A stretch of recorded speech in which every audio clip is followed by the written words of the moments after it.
Good evening, everyone, especially to the participants. Before I proceed to my topic, let me thank the EdCore family, especially to Mr. Richard Sanchez, for giving me this opportunity to speak in front of you this evening. So, our topic for this evening is all about conceptualizing a qualitative study, the motivations, justifications, and the centrality of the inquiry. Motivations. What are those things that drive the researchers to conduct a study or research? Justifications. Why they choose qualitative research. And the centrality of the inquiry. What is the main focus of qualitative research? So let's proceed with the first topic for this evening. It is the motivations in qualitative research. This presentation explores the complexities of motivation in qualitative research, delving into intrinsic and extrinsic factors, situational influences, and the dynamics of motivation in various contexts. Understanding intrinsic and extrinsic motivations. It says here that motivation has two types, the intrinsic and extrinsic motivations. In our job, we inevitably face activities that don't naturally interest us or that we perceive as boring, irrelevant, uncomfortable, or too difficult. Like in research, people used to complain when they hear the word research because some people say that research is difficult, research is expensive, or you have to spend a lot of money when you do research. People do or say things like that because they do not have intrinsic and extrinsic motivations. But once they are knowledgeable on these motivations, might as well they find enjoyment, they find satisfaction in research. So, in intrinsic motivation, this is where we use to describe the incentive we feel to complete a task simply because we find it interesting or enjoyable. Specifically, the researchers are driven by internal factors like personal satisfaction, interest, and enjoyment. Participants engage for their own sense of purpose and fulfillment. So once you already have the intrinsic motivation, satisfaction, interest, and enjoyment follow. So I for myself learned to love research when I had my master's degree because prior to that, I never loved to do research because as I had said a while ago, I for myself explained or complained that research is very difficult. But as I was doing research in my master's degree, I have learned to love research. I have found satisfaction, I have found interest, and I have found enjoyment. And I have found my sense of purpose and fulfillment through research. While in extrinsic motivation, the researchers enjoy rewards, incentives, or social pressure, and they participate for tangible benefits or to avoid negative consequences. So when we say extrinsic motivation, like rewards, if you have published a very good or very beautiful kind of qualitative research, you can use this research to as your entry to join in an international event in research, or if you are in the Department of Education, you can use your research to compete in the division level or at least school or district level. When we say incentives, you can use your research as additional or extra points for you to be promoted. In my own experience, research has helped me a lot when I applied for promotion last year. And for my 4 years in DepEd, my efforts to publish a lot of research paid off because I was promoted immediately from teacher 2 to teacher 3. Next, we will talk about the role of situational factors in motivation. First one here is time constraints. Limited time or deadlines may impact participation and engagement. This happens when we are already working. May it be in DepEd or wherever you are working. Most probably, we have limited time in doing and publishing our research because we have to manage our time wisely in order for us to give time to our job, to give time for doing our research. Second one is social context. Peer influence, group dynamics, and social expectations can affect motivation.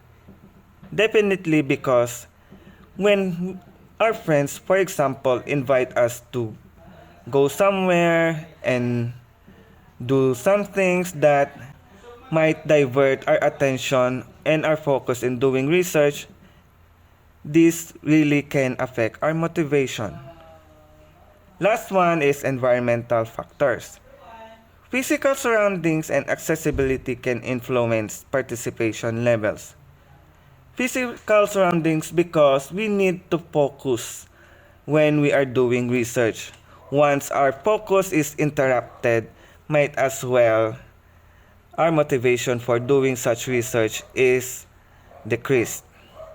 Accessibility in terms of signal, for example, when we are doing research, we need a strong signal of the internet.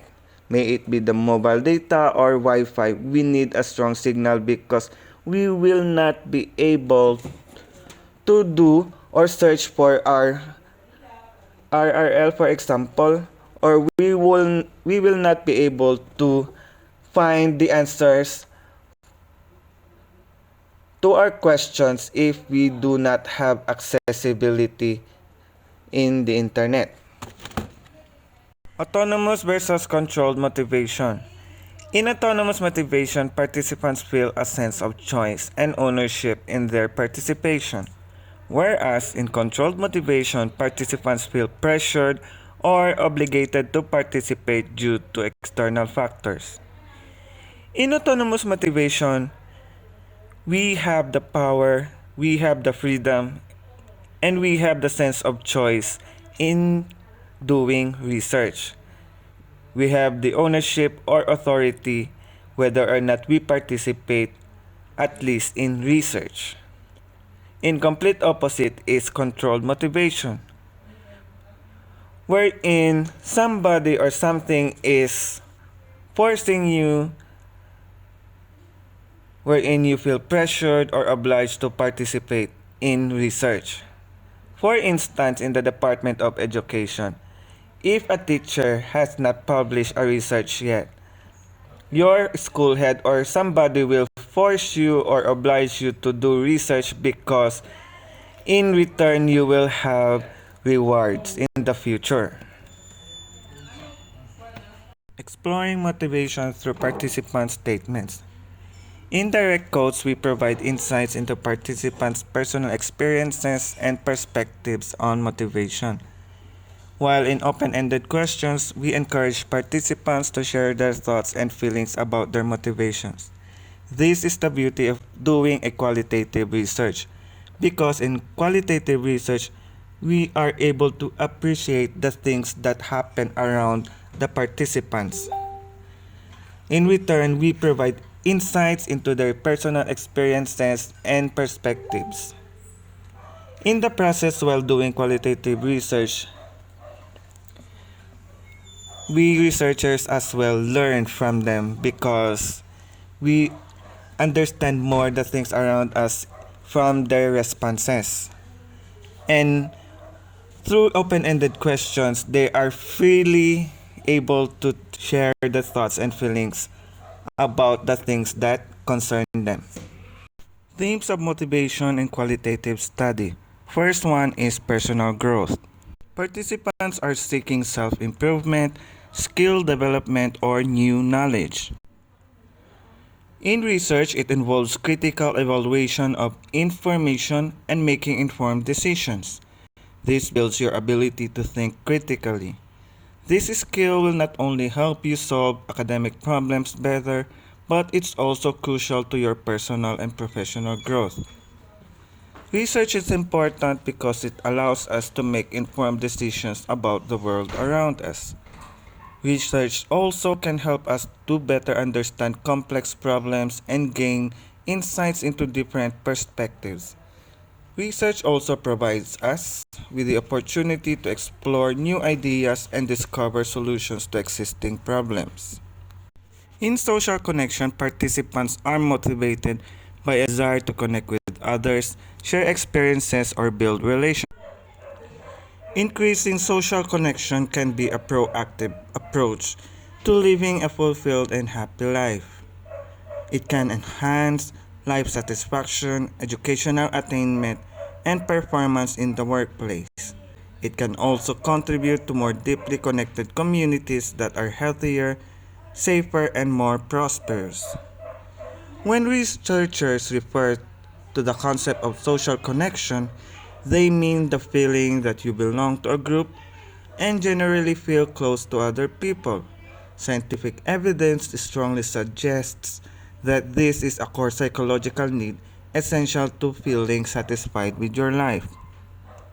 Last is making a difference, where participants are driven by a sense of purpose or a desire to contribute to a cause.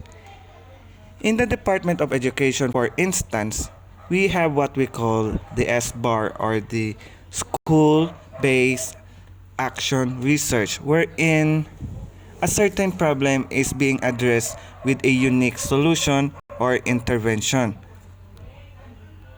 Through research, you are able to help somebody or contribute something and shed light to that something that is bothering around him or her.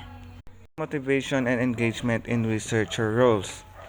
If you are familiar with Maslow's hierarchy of needs, this is also similar to it, wherein the one at the bottom needs to be consumed the most.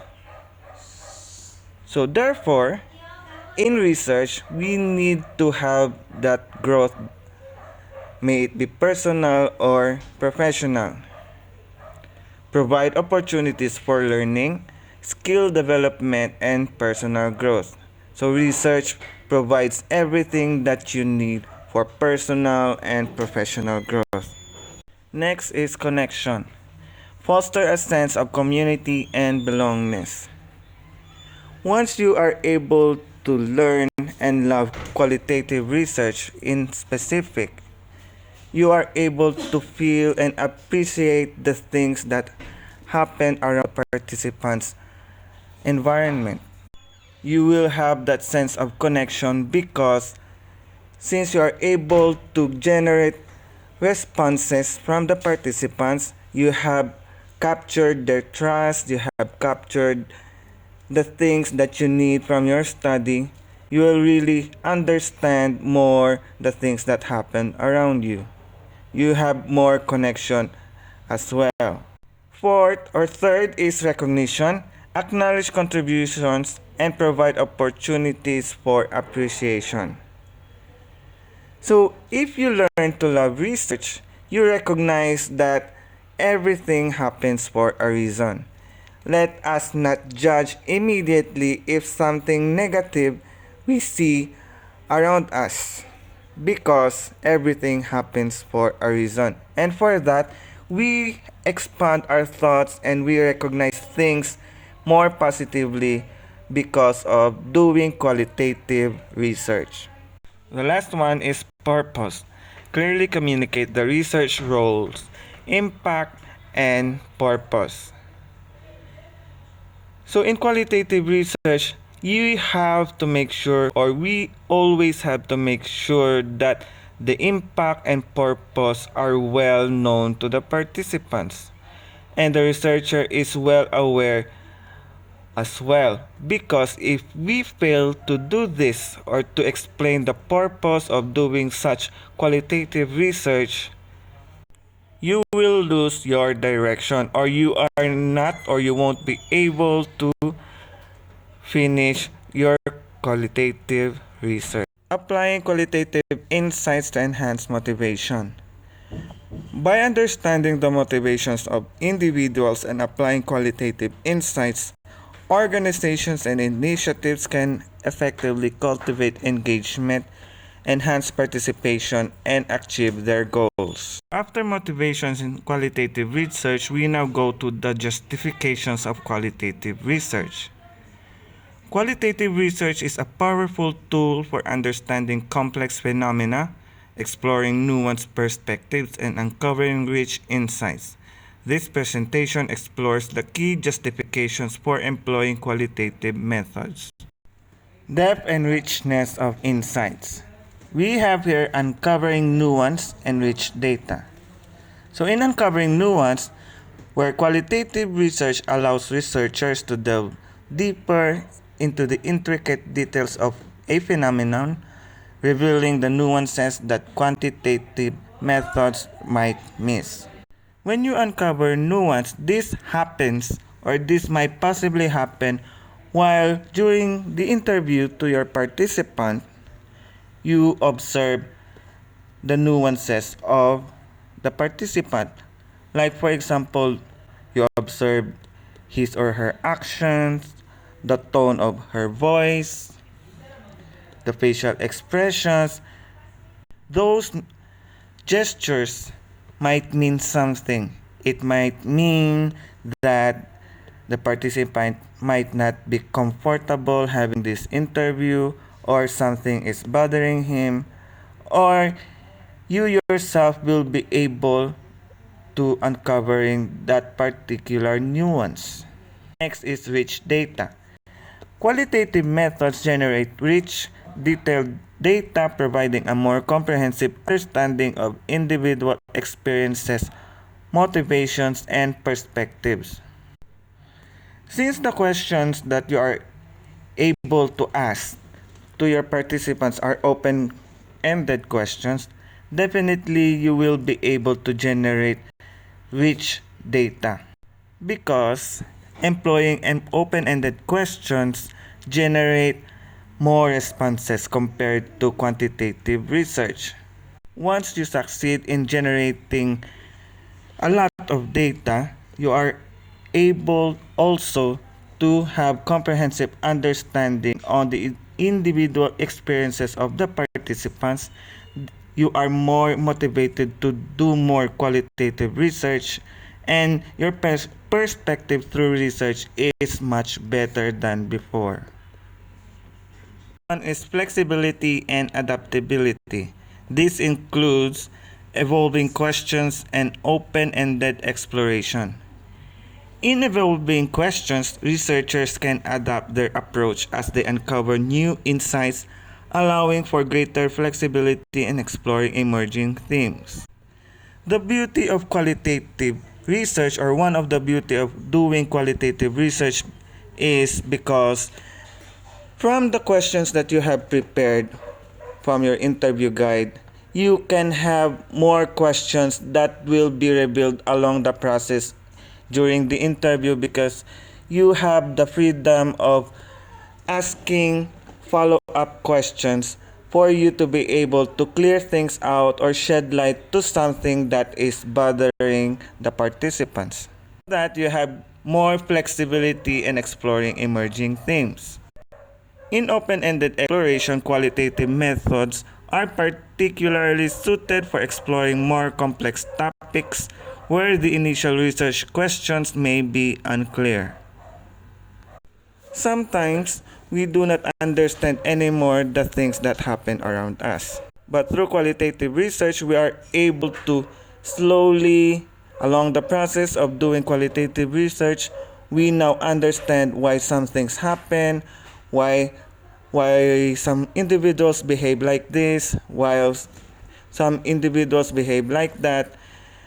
From the start of your study, if from the start of your study you do not understand, or you do not completely understand what is happening around them, along the process you might be able to adapt or learn to adapt and understand why things happen like that.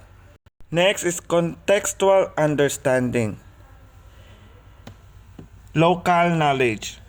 Qualitative research provides valuable insights into the local context, understanding the specific factors that influence a particular phenomenon.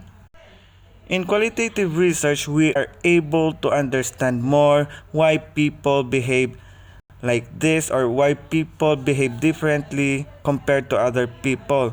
Because, for example, if we apply qualitative research in real life scenario wherein, for example, a student or a person is misbehaving, qualitative research, we are able to dig deep and understand why he or she is behaving that why he or she is misbehaving. Through qualitative research, we are able to generate response as to the cause and the effect of the things that happened around him or her. So from that, if you are able to understand why that person is misbehaving, you can share the results of your study to the community. In that way, you are able to help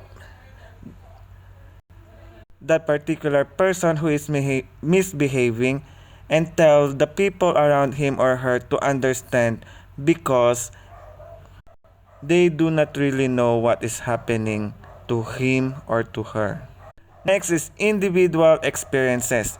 By understanding the individual experiences of participants, researchers gain a deeper appreciation of the social, cultural, and historical context.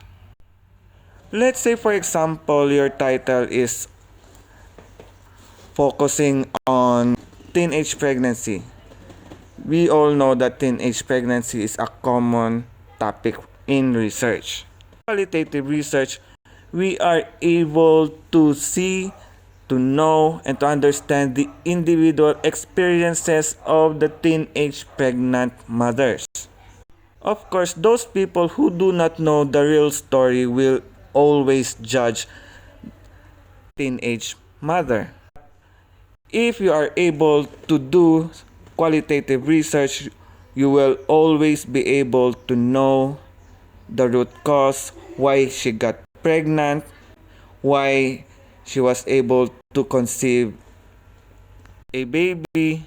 You're able to generate responses from the triumphs and the struggles of a teenage mother. Exploring motivation through participant statements.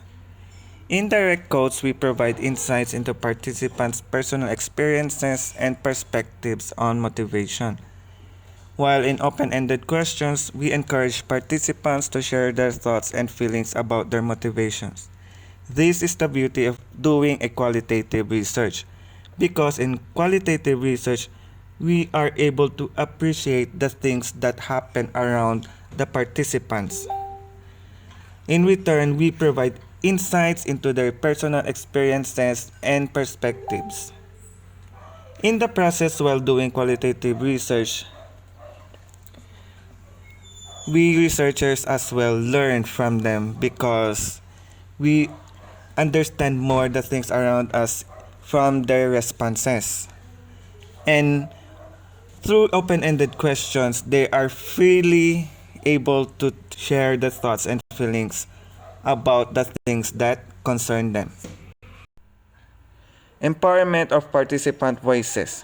Giving a voice. Qualitative research provides a platform for participants to share their experiences, perspectives, and concerns, giving them a voice in the research process. So qualitative research is a good avenue for people who are too shy or timid to share their thoughts and their feelings. This might be possible once you are able to be successful in establishing rapport to the participants.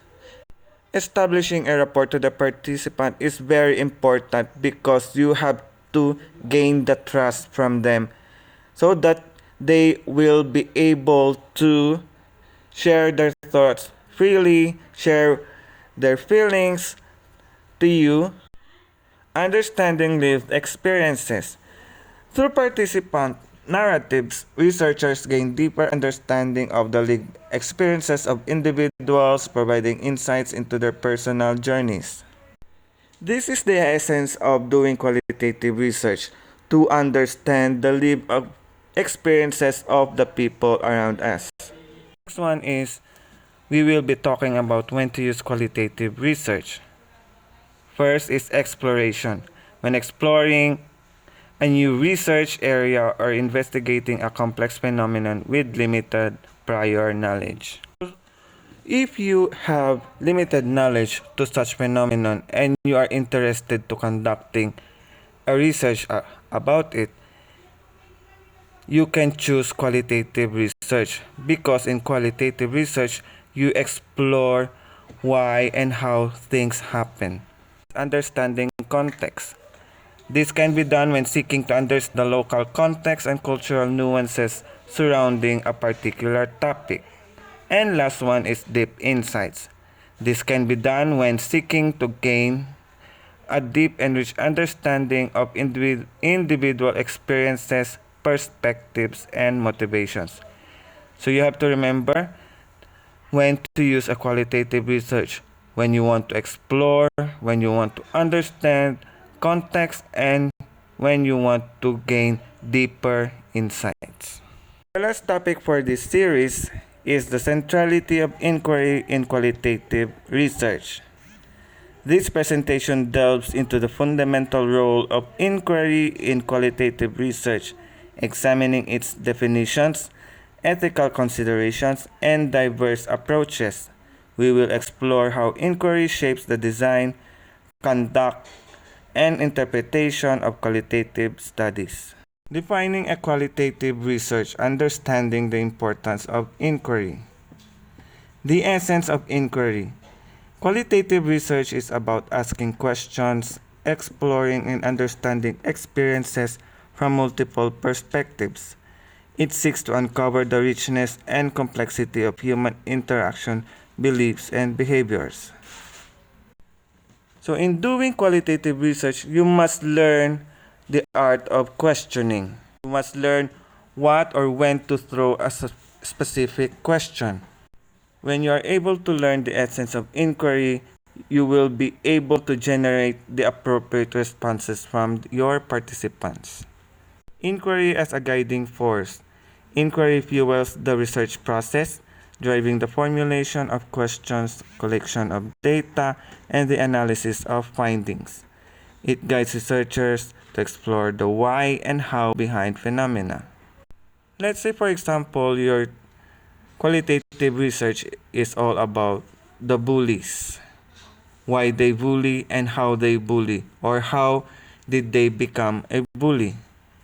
Since I have mentioned a while ago that everything happens for a reason, the bullies definitely have a reason why they became like that. Now let's discuss the role of ethics in qualitative inquiry. Respect for the participants. Ethical considerations are paramount in qualitative research. Researchers must ensure participants' confidentiality, privacy, and well-being throughout the day or throughout the study. In practicing confidentiality, all the revelations of your participants must be kept confidential. This means that only the two of you know all the responses that she gave to you. You can only be able to reveal the responses but never share their identity. Because if you do, you will be violating the privacy of that particular participant. And once that participant was able to know that you have shared his or her responses to other people, do you think that she will trust you again, or she will welcome another interview? Definitely no. Transparency and informed consent. Researchers need to be transparent about the study's purpose, methods, and potential risks. Participants should provide informed consent before participating. So prior to conducting interview to your participants, you always need to know or tell them the purpose of your study, the methods that you are going to employ, and the potential risks. And informed consent will always be or must always be provided before conducting the study or before interviewing the participants. In that way, you are able to show respect to your participants. Data integrity and reporting. Qualitative research relies on the accurate and truthful representation of data. Researchers must maintain data integrity and report findings responsibly and ethically. So in conceptualizing a qualitative study, we must always have the motivations, justifications, and the centrality of the inquiry. Before you conduct a qualitative study, you must ask yourself whether or not you like qualitative study more than quantitative study or not.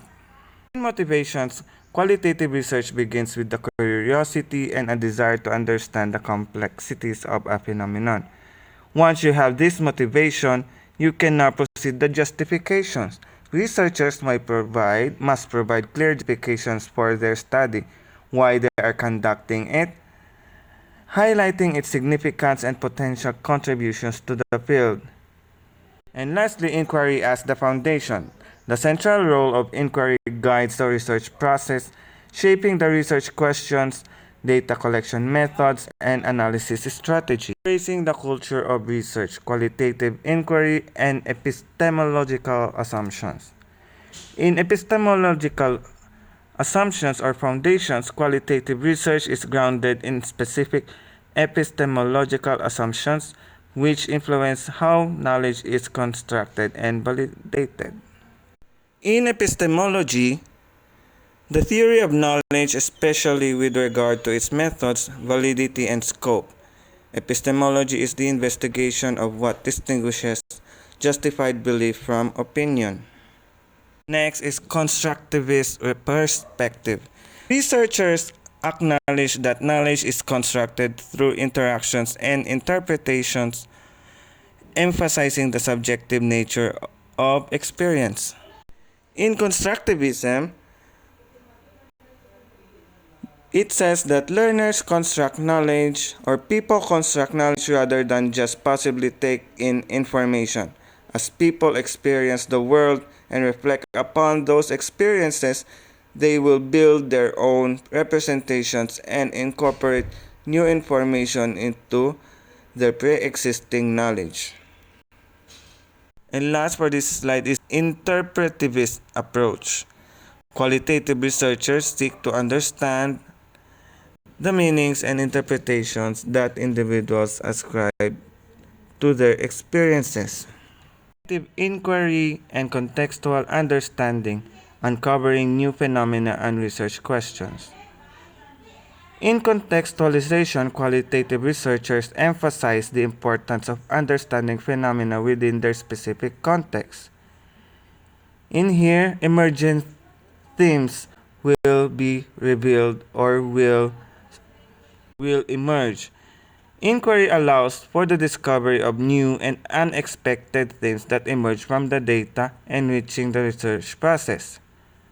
Like for instance, there will always be surprise responses or some responses, those responses that you did not expect that the participants would share to you.